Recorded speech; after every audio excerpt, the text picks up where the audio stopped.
So you're not just going to quit. The worst thing you can do is literally just quit out of emotion, which is what happens. The reason why, the thing that jumpstarts you, that causes you the drive or the why, is usually some emotion. Maybe your boss is pissing you off. Maybe they're not giving you time off for your family.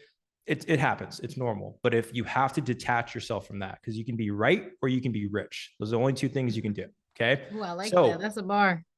I save that, right or rich. That to this day I've remembered that. So what you want to do is you want to set yourself up for success. Before you quit, you want to allocate the money you have. You can save it, but you want to reinvest in yourself. If you're not getting paid enough, the first thing you want to do is invest in yourself and get into a profession that pays you more, right? So then you can get that extra cash flow or the extra money and invest it into a business. Once you invest in that business, I kind of look at your time as like this, right? So you have 100% right here. Initially, your job is going to be 90% and this business is going to be 10%. But even like this podcast, right? This may be the time where I was like, man, I remember talking to her before she was 1 million followers, right? So slowly, you start expanding until finally you get to a point where like, you know what? I can cover my expenses. I can cover my necessities. Why don't I just go full in on this or something else? I'm not saying I'm going to change the world, but I guarantee that I will spark a brain that will change the world. This is my podcast, Inspired by You. I really just want to talk to kind of change makers and first generation, anything in their career and craft. And so I was inspired by your story and I was like, man, I have to sit down with him and kind of hear more about it.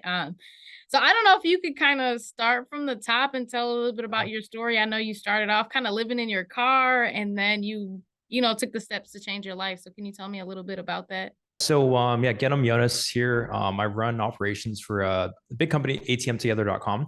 And so I wasn't always in this position. So currently I'm actually in Mexico, right? I live wherever. So I live in a new place every single year. That's just because I know I can. So grew up in a middle class, like lower middle class family. My parents immigrated from Africa, the really small country called Eritrea. Most people wouldn't, I mean, I don't know if you've heard of it, but most people had never heard of it. This really small country in the middle of Africa. And so 4 older siblings, didn't grow up with much, that typical story, like literally powdered milk, welfare, all that good stuff, right? My mom was the only one working initially, then she got injured and then my dad was working. So just that come up. So I didn't have like a terrible time, but it wasn't the best. So already starting off, I didn't think I was going to be much in that sense. I was like, hey, you know what? I'm probably just grow up, work a job, and then maybe have some kids and that's it, right?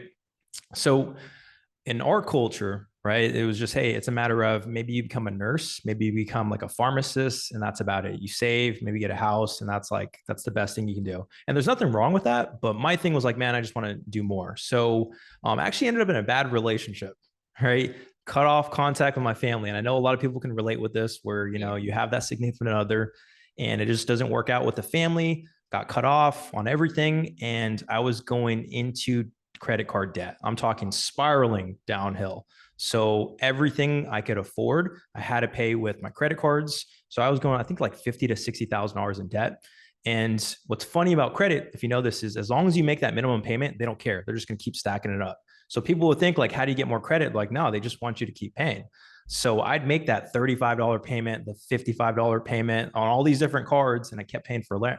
And then I had to come to that conclusion. I was like, you know what? I'm at a point right now where if I go down this path more, there's no way I'm going to dig myself out. So had to make the conscious decision, said, hey, you know what? Got to get rid of the spot. The rental, we just all lived in my Jeep at the time, right? A Jeep and another sedan. So we're doing that for a few weeks.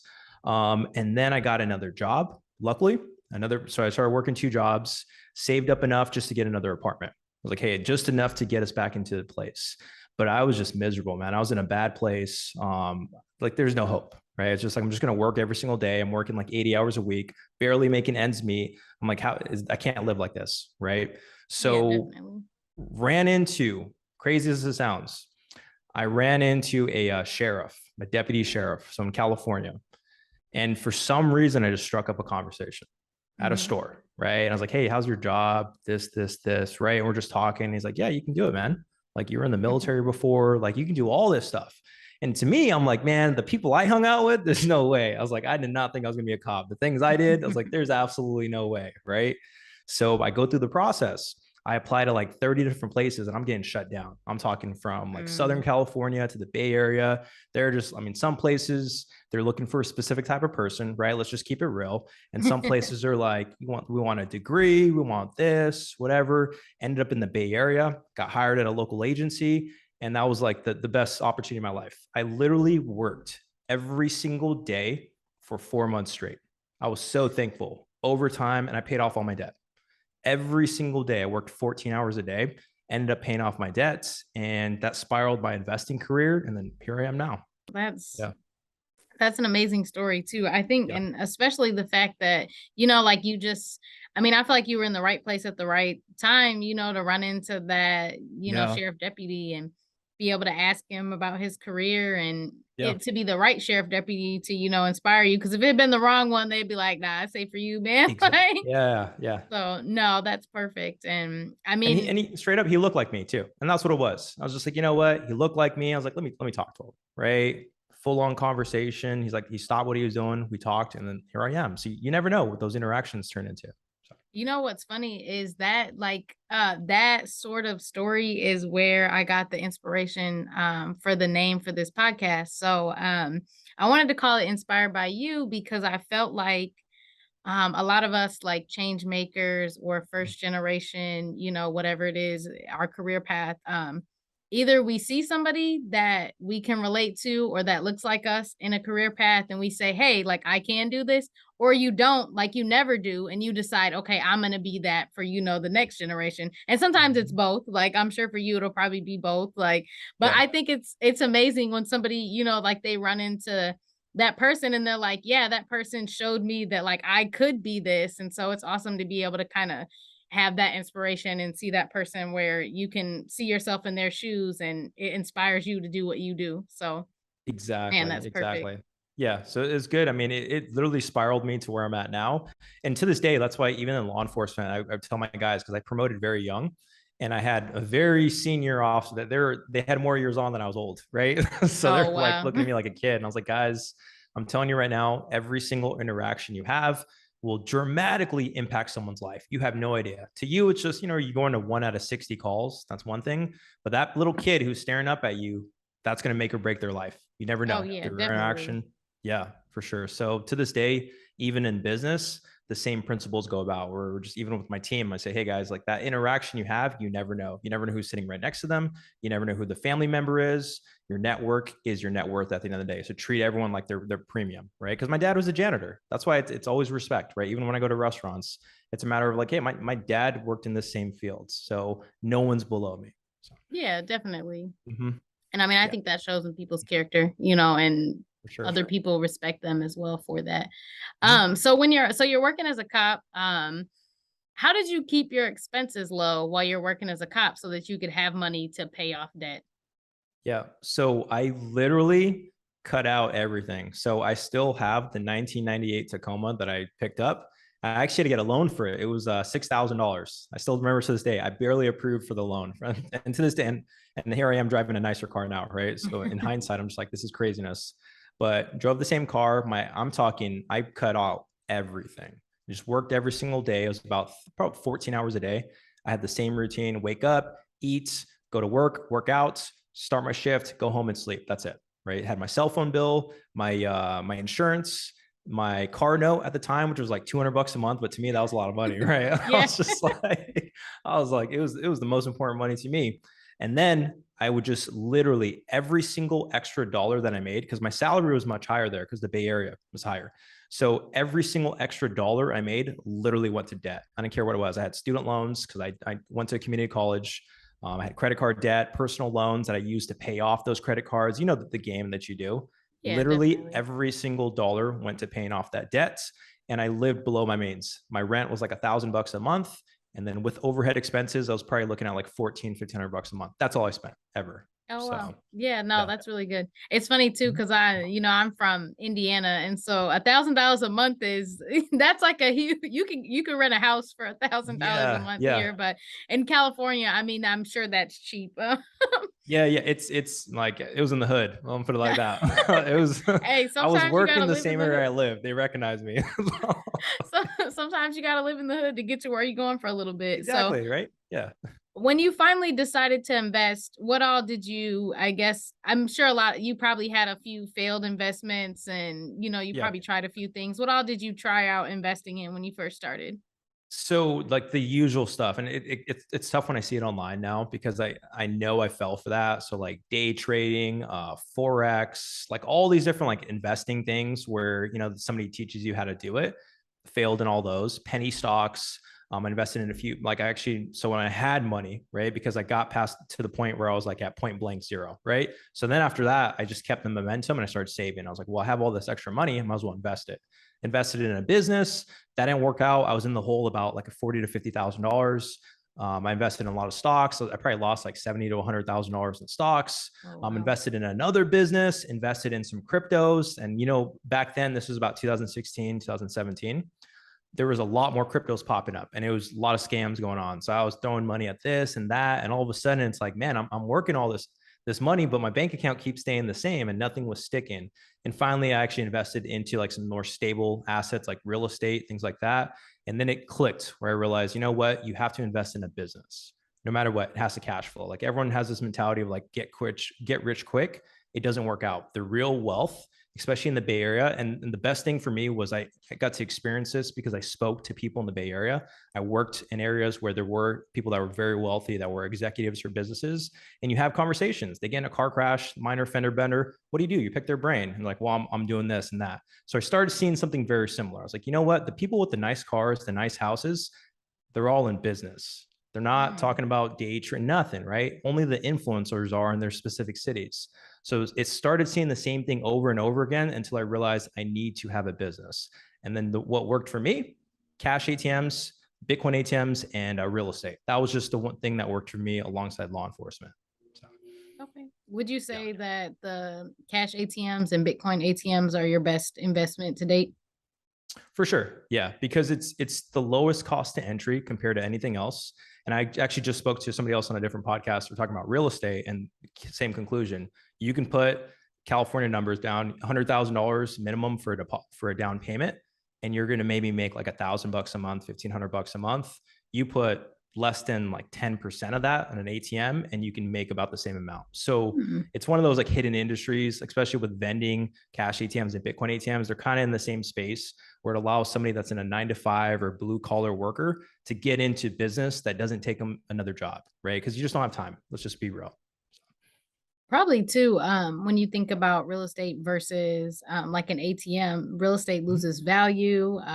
If you're renting it out to a tenant, it gets risky. Like, like there's so much risk involved when I think about an ATM, I mean, it doesn't really lose value. There's not too much like risk. I mean, maybe somebody might like break into it, but I'm sure you have insurance for things like that. And yeah, so and that's the thing where that comes up a lot all the time. And the rule of thumb for me is nothing good happens past 10 p.m. Same thing I learned in law enforcement and same thing your grandma tells you, right? So when it comes down to ATMs, you place them indoors at businesses and that business owner is making a piece of that cut. So they're happy. They're going to watch out for it and things like that. So with real estate, that comes up a lot. So they're two different things, right? They're like two different investments. They kind of complement each other. Real estate, the price may go down, price may go up. People are hoping it goes up. That's the whole point, right? So they're saying, hey, you own this land. But with ATMs, we call it like floating assets because you can move it wherever you want. So if a location doesn't work out, guess what? You literally just wheel that bad boy to the next one. So there's a lot more opportunity and it works for like people in like, first responders, blue collar workers, people that are working in 9 to 5s because it doesn't take a lot of time. It literally took once every other week, hour worth of work because you just go to the bank, get cash, refill the machine, and that's it. So when you have a family, when you have other responsibilities in life, it really works out. So yeah, definitely. And I think so as far as I guess Bitcoin ATMs, if obviously Bitcoin is kind of down now, is there a yeah. way that you can still make money, even when the market's down? Like how does that work?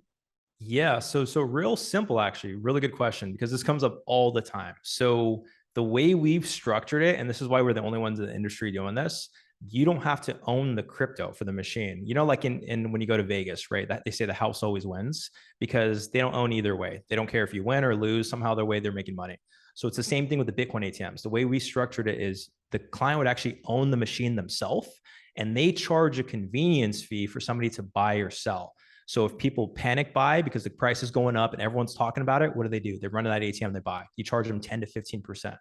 If they panic sell because the price is going up and they want to capture their gains, right? The money they made, you make money off either way. So you're literally providing a convenience. You're the middleman. You're just a bank also. So you don't own the actual crypto, you own the machine. And imagine yourself as like a Coinbase or another crypto exchange, but you're actual portable, you're at a store, and you're the only way people can actually use cash to turn it into crypto. There's no other way. There's actually no other way people can do that right now. So, okay. Yeah. And I mean, as more and more like businesses and influencers start to be paid through, you know, crypto and Bitcoin and things like that, it's definitely, I mean, I can see it being a good investment. How, I guess, did you get started? Like, what did somebody like spark your interest in that? Like, because that wouldn't cross my mind to be like, oh man, I wonder if there's an ATM for crypto. Like, how'd that come about? So it sounds bad, right? So just bear with me for a second, right? So that's how every story starts. Like, how did it happen, right? So I was working patrol one day, right? And I'm listening to the radio. I'm kind of bored, right? And then I hear like this 3-letter agency come on the radio, and they're like, hey, we're at this store, we're taking a Bitcoin ATM. We don't need you guys. Like, they always notify the local agency, but we're just letting you guys know in case somebody calls about guys in like raid suits and stuff, right? So I'm like, yeah. So I'm just like, Bitcoin ATM, because I was involved in crypto back then. I invested in crypto and Bitcoin back in 2016. So I was that guy with the tinfoil hat telling my sisters like, hey, buy some Bitcoin. They're like, just get out of here, right? So right off the bat, I was like, I'm interested. So I check it out, speak to one of the agents, and like, what's going on? Like, well, the person here was making a lot of money on the machine, right? And they weren't doing things that they were supposed to do like a bank. So like, you know, when a bank asks for your ID to take out cash, things like that, you're supposed to do that with the Bitcoin ATM. That person wasn't doing it. They didn't care where the money was coming from. And they were charging like 20 something percent for people to put their cash in there, and it goes to Bitcoin wherever they want. So you never know what was going on. But what they got them on was they weren't paying taxes. So of course you got to ask like, all right, what do you mean about taxes? Or, well, this dude was dropping like 35 G's like every few days in the bank. So if $35,000 went in that machine and you just made 10%, you already know how much the person was making. So the guy was making like at least $30,000, $40,000 a month from the machine. Yeah, definitely. So it blew my mind. I'm like, I can't even make that in like 4 or 5 months, let alone in a month. So automatically I started thinking. I tried to get into it back then, but it was almost impossible because the paperwork you needed, most banks weren't doing it unless you're a business owner already, just because there's a lot of regulation. It took a lot of money because most of the companies, since it was brand new, they're only selling you like 5 or 10 machines, and I couldn't afford it. So I just wrote it off. Years later, got into cash ATMs, started running operations for this company. And then of course, a few months ago, we actually connect with a manufacturer, supplier, and everything. And they tell us, hey, we got these Bitcoin ATMs. This is what we're doing. I already have it in my head exactly how it's supposed to roll. I'm like, no brainer. And then 1 month later or 2 months later, where it's sold out. Like, people are going crazy for these. So, oh wow. Yeah. So then, so tell us a little bit about ATM Forever, or ATM Together. Sorry. Yeah. So ATM Together, very simple concept. So Alex is the founder. I run operations. So basically, the concept is this: most people can't get into business. Keep it real, right? Especially minorities, single mothers, like everything, right? And Paul, you hear a story too, you're gonna see the same thing, right? We grew up in a similar environments. So my parents would never own a business. I'm gonna keep it real. They're older, they're getting retired. There's just no way. They didn't have the knowledge, they didn't have the time. They're growing up with they're raising 4 kids, or no, 5 kids. So it made no sense. So we said, hey, how can we help people build businesses? Well, if you have somebody open, say like a grocery store, that's another full-time job. If you open a laundromat, another full-time job. And you can't realistically manage that with kids and responsibilities. So one of the only avenues for wealth is actually cash ATMs. And the reason why, and vending machines also, we bring that up, that's a great opportunity. But the reason why is because it's minimal investment. You really just go there about once a week or once every other week to refill the machine itself. So what we do is we literally, it's a business in a box. So if somebody comes to us and they say, and Kristin, you say, hey, I actually want to get a cash ATM. What I would tell you is like, okay, cool. We're going to walk you through the LLC. We're going to help you get your EIN. We help you get the bank that works with you, because it's impossible to find a bank for an ATM business. And the reason why is because they get scared. They're like, hey, you're using cash. We don't know if you're Ozark season 7. And then with that being said, your competition, your whole business model is taking money away from the bank. So what we do is we find you a bank. You open it, we send you an ATM, brand new. We show you how to use it, top of the line, all that good stuff. So we show you how to use it so that way you're not relying on us. It's actually your business. Then we find you a location. So this is one of the hardest things in the business is finding a location. It's literally like real estate: location, location, location. So what we do is we have an entire call center we partner with out of the country. They found us over 2,000 locations nationwide and in Canada. So what they'll do is they'll say, hey, Kristin, you want a location in this area, you want this radius, you don't want to travel past this point. Cool. We're going to call a business. We find it. We speak to the business owner. We're going to screen it. We're going to make sure it's actually going to be used. It's a premium location. Then we negotiate the terms for you because we understood like, hey, you know, most people don't have sales experience. They're not going to be too comfortable with that. So we literally walk you through the process, handhold. We negotiate the terms. We put you guys in contact with them. You install the machine and you're up and running. All you need to do is put a little cash in the machine and that's it. You have your own business. And if you need our support, to this day, my clients still have my phone number. They call me in the middle. And so I get numbers from Indiana. That's the only reason why I know these area codes is because we have clients everywhere. So it's super simple. In about 30 days, you have your business built for you. So, wow.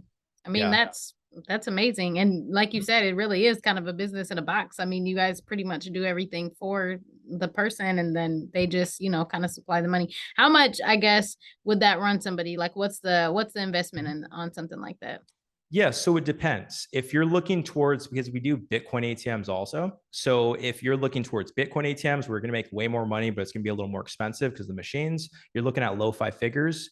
But if you're going towards cash ATMs, where you're going to make about 200 to 1,000 a month, you're looking at high 4 figures, depending on what you need. If you have a location, that's different. If you have your specific situations, we customize for everybody. And then if you're just looking for education, we actually even have a masterclass on our website, and it's about, I think, like $500. And that teaches you everything you need to know, basically a college degree in ATM business. So something for everybody. Nice way for you guys to sneak in that passive income there too, to just have kind of like the masterclass and the course as well. So I like that. Yeah.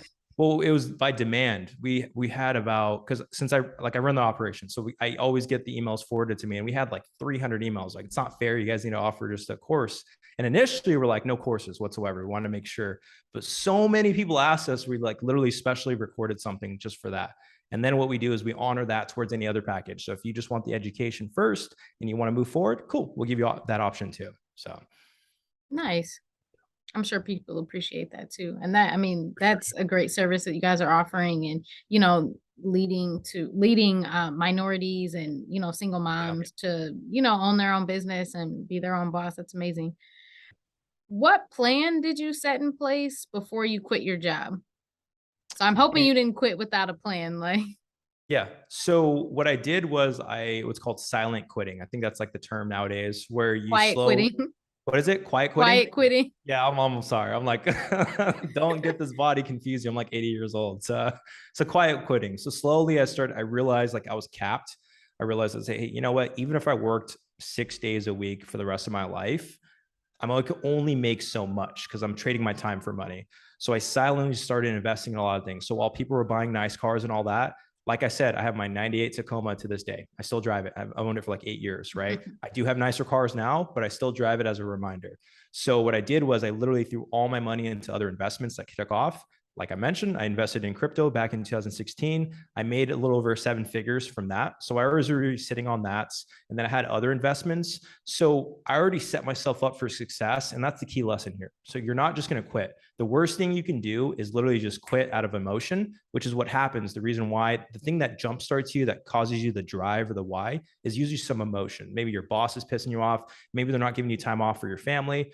It happens. It's normal. But if you have to detach yourself from that, because you can be right or you can be rich. Those are the only 2 things you can do. Okay. Ooh, I like that. That's a bar. I saved that, right or rich. That to this day, I've memorized. So what you want to do is you want to set yourself up for success. Before you quit, you want to allocate the money you have. You can save it, but you want to reinvest in yourself. If you're not getting paid enough, the first thing you want to do is invest in yourself and get into a profession that pays you more. Right. So then you can get that extra cash flow or the extra money and invest it into a business. Once you invest in that business, I kind of look at your time as like this, right? So you have 100% right here. Initially, your job is going to be 90% and this business is going to be 10%. But even like this podcast, right? This may be the time where I was like, man, I remember talking to her before she was 1 million followers, right? So slowly, slowly, you start expanding until finally you get to a point where like, you know what? I can cover my expenses. I can cover my necessities. Why don't I just go full in on this or something else? That's what I did. I had enough to cover all my expenses. I had a huge nest egg. I'm not going to lie. I had that saved up. So I had the comfort to leave into an actual business profession. And here I am now. So I took the risk. I initially made probably 1/10 of what I made as a cop, but now I'm making 3 to 4 times what I'm making as a cop. So it's, you have to set yourself up for success before you quit. And that's what I did. So Definitely. I appreciate that too. And yeah, that's the point that I'm at. I'm giving that, 90% to my day job and of that course, 10% to my podcast and just slowly, 11%, 12%. Like yeah. even we got a Christmas bonus at work and I was like, man, what could I buy, with this? Obviously I could have bought, something personal for myself, but I was like, Yeah. yep, second camera. Like, let's do 100%. it. Like, Camera, microphone, the setup, you got to, because you're investing in yourself and you see long term. And the rule of thumb is this, right? I treat it like a sprint. People say it's a marathon, not a race. It's not, it's a race. And they want you to be mediocre. And it's not to offend people, but they want you to not succeed. They want you to be a consumer. So if you want to succeed, you have to treat it like a race and you run, and you outpace the competition so much in that marathon that even if you walked, you're still going to win by a mile. And that's the thing you have to do. And you have to put yourself, you have to give in the hours, you have to reinvest in yourself. There's no other way around it. There's no get rich quick schemes. We even tell our clients that. I'm like, hey, we're not going to get you rich with one ATM. Let's keep it real. But you are going to get some passive income. And then you get a second one, third one, fifth one. You're like, oh, all of a sudden I can quit. Right. And that's just how life is. So. yeah, definitely. I like that, man. You dropping a lot of gems here. Trying I to. appreciate that. Yeah. What is your best financial tip? So the best, I kind of gave it away right there, but my best financial tip would be to reinvest in yourself. And it's not, I'm telling you right now, it's not popular. Nobody wants to listen to it. I even have family that don't want to listen to it. I used to tell these other cops that made 6 figures, like reinvest into yourself. This is not guaranteed. So what I would do is right now, like I said, look at how much you're making and you need to look at how much you're going to make. And you got to ask yourself, there's 2 things, right? And I said, you can be right, you can be rich. Another thing you got to ask yourself is, hey, do you want to make money during what you're doing, or do you want to make money? They're 2 different things. And if you want to make money, you have to go into a profession that pays more, whether that's sales, which is probably the easiest for everybody, whether that's life insurance, credit card processing, or anything, but something that pays you for your effort. Because what you need to do is leverage your mind, not your time, because there's only 24 hours in a day. Okay. So even if you made as a lawyer $100 an hour, you're only going to make maybe $200,000 a year, right?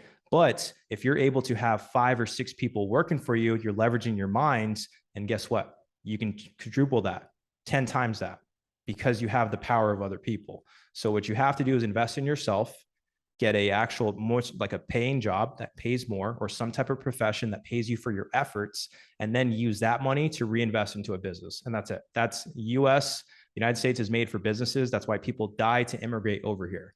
So if you don't take advantage of that, it's a disservice to yourself and disservice to your future generations.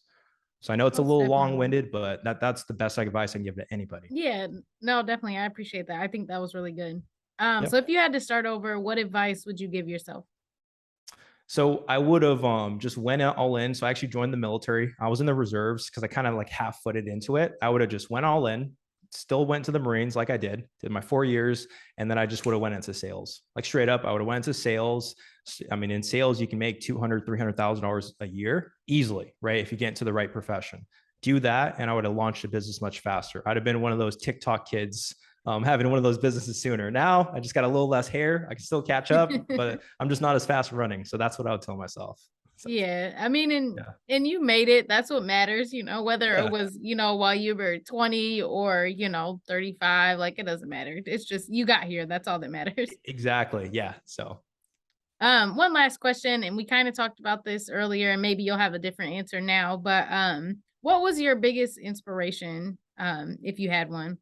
yes. So it was actually my father, right? And this is not to be cliche or anything, but it was actually my father because my dad, I told you he was a janitor. But before that, in Africa, he was actually a college professor. So he sacrificed because it was a war-torn country. They were involved in a war over there. And a lot of, family and friends dying. So they brought their actual daughter, who was my oldest sister at the time. They immigrated over the US. They had us. And it would have took a lot more to go to college and to finish that degree. And it wouldn't have been productive to the family. Just a lot of kids at home. So my mother decided, she was actually a nurse. She decided to work. My dad took on a job as a janitor. So I thought to myself, you know what? If my dad is going to sacrifice this, this status, this wealth, this profession that people respect, and go into something that most people don't respect, is janitorial work for the family, I was like, there's no other way that I could repay them other than actually achieving something and being able to retire them. So right now, my long-term goal is just to completely retire my entire family, not just my parents, but actually my family, to have that house for the sisters, have the college paid off for my nieces and nephews, not to spoil them, but to be that rock everybody can lean on. So that's my long-term goal. Yeah, definitely. No, that's perfect. And it's funny because I was going to ask if they were still around to kind of see, the success that you've had, and if your plan was to, get your dad a good vacation and retire him. For sure. Yeah, that is. 100% just pay for all their expenses. It's one of those, the best feeling is saying, hey, you don't need to worry about anything anymore. That's just like the best thing you can do as a child too. So, man, well, I appreciate your time. You dropped a lot of gems. Thank you so much. For sure. So this is Gedam Yonas, everyone. Where can everybody find you? Yeah, so easiest for me, Instagram, it's at GedamY, so GEDAMWHY, or www.atmtogether.com. And then if you reach out on Instagram, I will reach out. It'll be me. I'll send you a voice note. If you have any questions about investments, just send me a DM. Man, well, thank you so much for your time. And I love this talk. I'm feeling really inspired now. I'm feeling like I'm ready to take it to the next level. For sure. Yeah, thanks for having me. No problem. Thank you so much. Yep.